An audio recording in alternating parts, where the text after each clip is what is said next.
Alright folks, back again for one more unboxing for you guys, and I hope you enjoyed the last one. It was of the Sakura automatic Burr coffee grinder. Actually, I just finished making a fresh cup, and I gotta say, the coffee, if you want a fine, extremely powdery fine grind, go with the Sakura, because it ground even finer than the Cuisinart one did. Now, I just found out by reading the manual, you cannot use, they don't want you to use anyway, anything but coffee beans. So I wouldn't recommend putting rice in there unless you read on the reviews of Amazon saying, oh, it's fine, but that will probably void the warranty if you do that. So I wouldn't recommend putting rice in there. Just try to keep it nice and clean regularly. I do know that the Cuisinart will stand rice just fine, but this one does not, although it's very easy to manage, a lot smaller footprint on your utilities and appliance countertop and all that. So let's take a sip of this, and then we'll get right into our unboxing. It's going to be very hot. I know this. It overflowed in the microwave, so hopefully it's not going to be too hot. Oh, and a nice cup of coffee. Oh, yes. Check out these cool coasters that I got from one of my the students where I teach at. Handmade. They did this kind of thing in one of their classes. It's called Bushcraft. Check that out. It's pretty cool. Oh boy, that's some good coffee. All right, that's the last of my whole bean Puerto Rican coffee that I had from a cruise a little over a year ago. Can't wait to start on the new coffee that I had. But anyway, I'm rambling. Let's get on into the unboxing. What do we have today? Another new piece of gear, and this time it is an actual piece of equipment that I need. I will use for my studio. All right, I've got it right here beside me. Goodness, it's kind of heavy. I've had this for a couple weeks and just haven't tore into it because a lot of other things going on. Whatever could it be? Let's find out. All right, so let's go ahead and start with the old tape routine, clearing that out. All right. Ooh, I like this angle. The camera's actually above me, and it's angling downward, so that's good. I see you, kitty. I see you down there. All right. I'll leave a link to this, by the way, below if you're interested. I've done a lot of research on this, and finally was able to find one that looked like it would be decent enough for me to try. This is an Emart Photo Video Studio 10-foot adjustable background stand kit. Alright, so what we have here first is a sandbag. That's what you see down here, the two little bags here on the bottom. Sandbag to hold it still and sturdy. Okay, and there's some kind of beam or something in there. I don't know what that is. You'll probably tell me. So we got two sandbags. That's nice. What else do we have here? We've got some zip ties I got to get rid of. One of them was already torn into, look like. And I hear the kitty running and taking off. It's a little bit closer. These are, I'm guessing, the rods that form together to create the 10-foot poles. That's a lot. That's a lot of green screen, by the way. 10 feet. I don't even know if I have that much green screen to put on here. But I really wanted to get something different now that I'm doing a little more editing. I wanted to get something different and start messing around with actual nice professional backgrounds, because I don't really have much of anything in here in the room.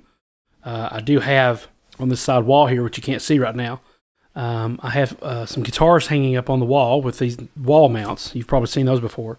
But I don't have, any other kind of background, so it'd be nice to move this around as I need. So that's why I wanted to get this. These are the poles which attach on the top there, that attach across. All right, so there's that. We've got a couple clamps here to clamp down the screen in place. Oh yes, and those are tight. Those will hold it in place for sure. All right, got those.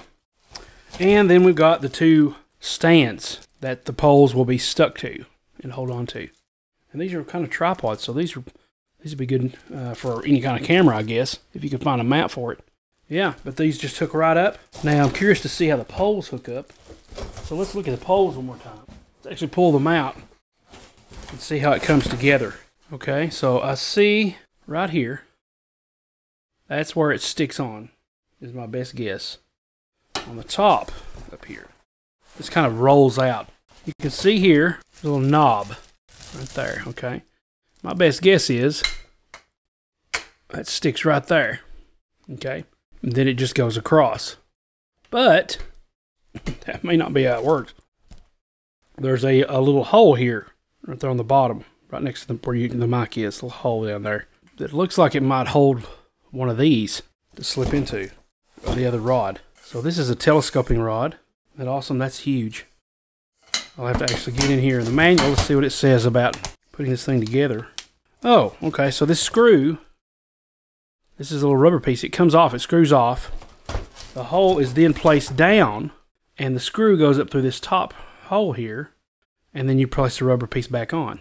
And then you can telescope this over to the other piece, which connects to this on the other pole, on the other tripod. Very simple. Sandbag can hold weight, 4 kilograms. I actually have some sand. I don't think I'll be using it in here unless it's really wobbly. I guess it's in case the green screen is a little heavy. But yeah, it's got assembly instructions. Shows you how to do the sandbags. 100% satisfaction.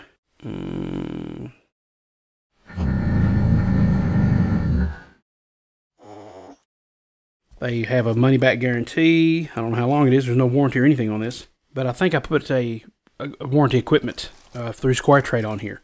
So that is the Emart Photo Video Studio 10-foot adjustable background stand backdrop support system kit with carry bag. Holy cow. So this whole thing is the carry bag. It's the mobile bag in case I want to take it with me somewhere and video somewhere else. So I can collapse it all in this one little pouch. That is amazing. That's cool. I like that. So that is today's unboxing, and I don't know when you'll actually be seeing this green screen implemented in my videos. Suffice it to say that I do have a course idea in the works that I've been, playing around with. Now that it's getting to be summer, hopefully I can sit down and chisel that out for another bluegrass kind of course, more advanced this time. But just keep your eyes peeled for that. So thank you so much for watching. Please check out all the new things I'm doing on Patreon at patreon.com/EricBeatty. And I look forward to seeing you there. And if you like what I do, you can support me there. There are tons of great perks. Anything from extra tracks that I haven't released. There's an entire album on there that me and Kenneth Burr did called Hymns from Home. And it explains it all on there. That's at the mandolin tier level. All kinds of stuff like that. I've got all kinds of things in the works under plans. I've even got a old cassette of me and my 2 stepbrothers and sister back in 1996, 20-something years ago. And I want to actually release that as an album on Patreon, if nowhere else. So thank you so much for watching, and I'm excited about that. And I hope you, when you see what all's going on my Patreon page, will get excited about it too. Looking forward to some more videos in the future. And now that I've got a little bit of a creative streak about me because of all this excitement over the Patreon page, hopefully maybe we'll be able to see a little bit more of each other here on YouTube as well. I'll leave the link to the Emart package below in the video description. Check that out. Please give this a thumbs up if you like this video. And leave a comment as well. Just happy to be engaging with you here on YouTube. We'll see you guys later. Thanks and God bless.